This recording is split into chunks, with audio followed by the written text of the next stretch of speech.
Bonjour, bonsoir et merci de nous rejoindre dans ce nouveau numéro du rappel de l'actualité de la semaine. On commence tout de suite avec l'ouverture du premier forum national sur la sous-traitance pétrolière il y a quelques jours à Libreville, une plateforme d'échange qui a permis aux experts de débattre sur la question de l'insertion des PME-PMI dans ce domaine. Le point de tout ça avec Philippe Oyaga, Marcel Tsonga et Justin Bitegui.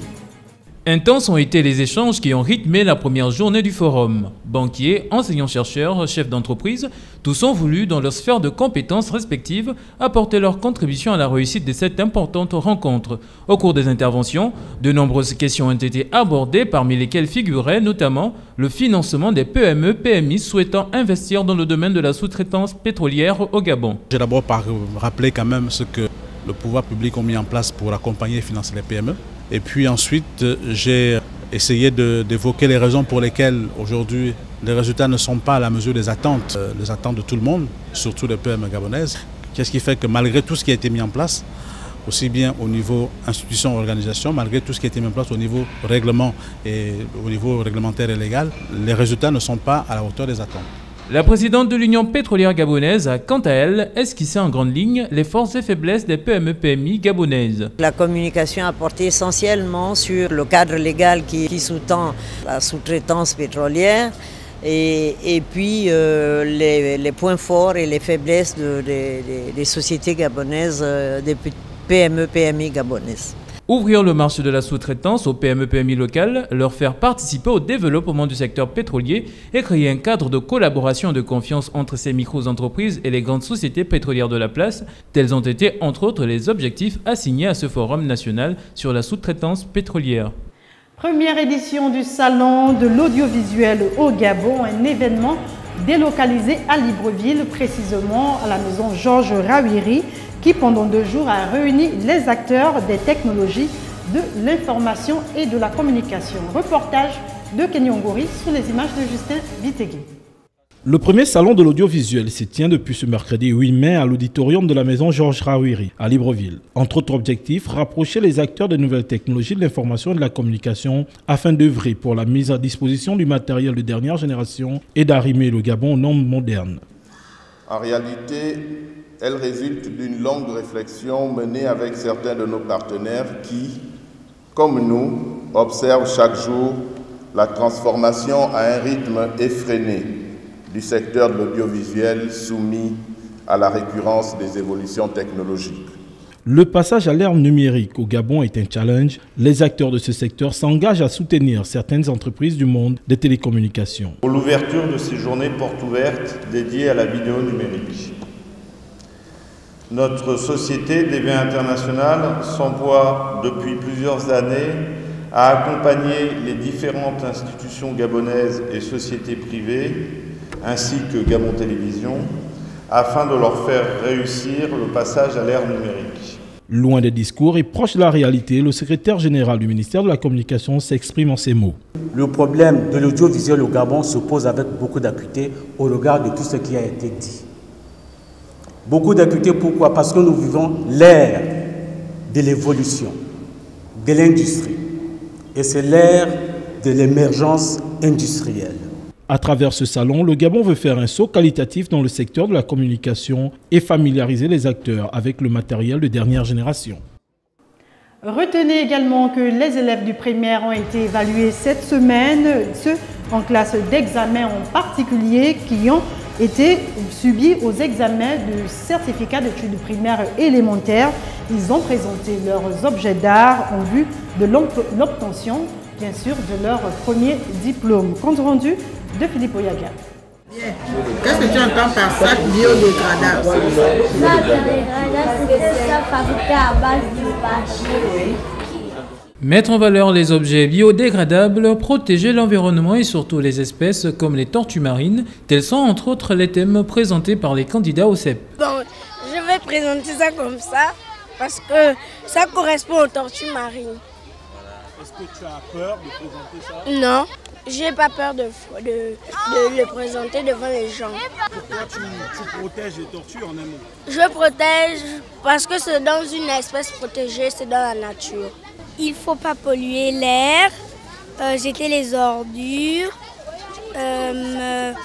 éviter de salir, jeter les papiers, voilà, salir l'environnement. Il y avait également de la poésie, de la chanson pour mettre en exergue certains talents cachés des candidats. Après l'objet d'art, on arrive à la poésie ou au chant. Quand l'élève récite, il faut bien qu'il récite en faisant des gestes, ce qui nous amène à savoir que ce dernier comprend parfaitement ce qu'il est en train de réciter. Les candidats à l'obtention du CEP restent sereins. Les objets d'art ici regroupés seront exposés dans les établissements respectifs des candidats. Et puis, suite à la récente décision du Conseil des ministres de réformer le calendrier académique gabonais, les responsables administratifs des différentes institutions académiques de Libreville sont résolus à activer tous les leviers dont ils disposent pour faire respecter ces exigences. Plus de précisions avec Philippe Oyaga et Marcel Fonga. Les autorités rectorales des universités gabonaises ont désormais la mission de faire respecter le nouveau calendrier académique annoncé par le gouvernement. Une tâche peu aisée compte tenu des nombreuses perturbations que connaissent la plupart de ces universités. Comme nous le constatons tous, depuis quelques années, nous avons des décalages au niveau du calendrier universitaire. Décalages dus essentiellement aux perturbations que nous connaissons souvent et qui nous amènent à avoir des années académiques parfois inachevées. Cette décision du gouvernement permettra aux universités gabonaises de s'arrimer au calendrier international. Depuis quelques années, nous sommes en déphasage total avec le calendrier universitaire international. C'est l'une des raisons qui a poussé le gouvernement de procéder à une modification du calendrier universitaire.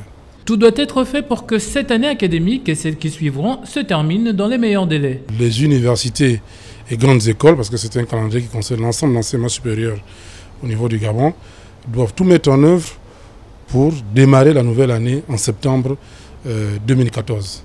À la veille du secrétaire général, la réforme du calendrier académique gabonais est une décision salutaire. Elle favorisera surtout les étudiants gabonais désireux de poursuivre leurs études à l'étranger.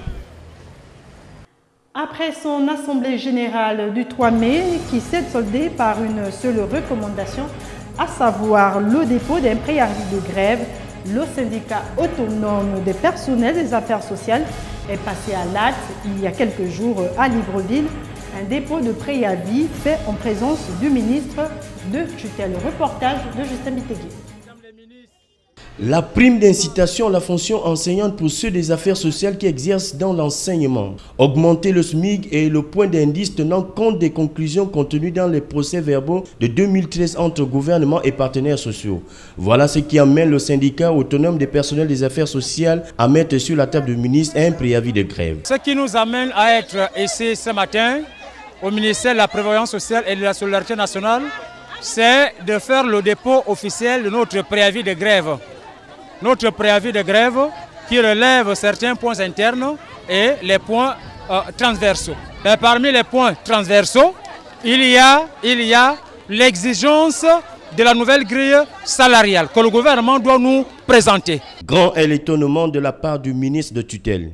Je suis donc surprise ce matin, en lisant ma revue de presse dans la voiture en venant au travail, d'apprendre par l'Écho du Nord qu'il va y avoir ce matin ici, au ministère de la Prévoyance sociale, un préavis de grève.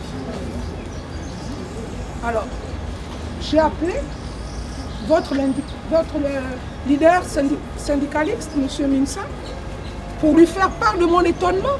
Les syndicalistes disent reprendre le travail normalement tout en respectant les clauses des discussions qu'ils ont eues avec le ministre. Mais si rien n'est fait, après les 8 jours selon la loi, ils seront obligés de faire recours à la grève illimitée. Fait état de cela, ça passe, mais fin de la deuxième année. Point final à ce rappel de l'actualité de la semaine. Merci pour votre fidélité. Restez en compagnie de l'actualité sur www.gabonnews.com. À vendredi prochain, même heure sur Gabon News.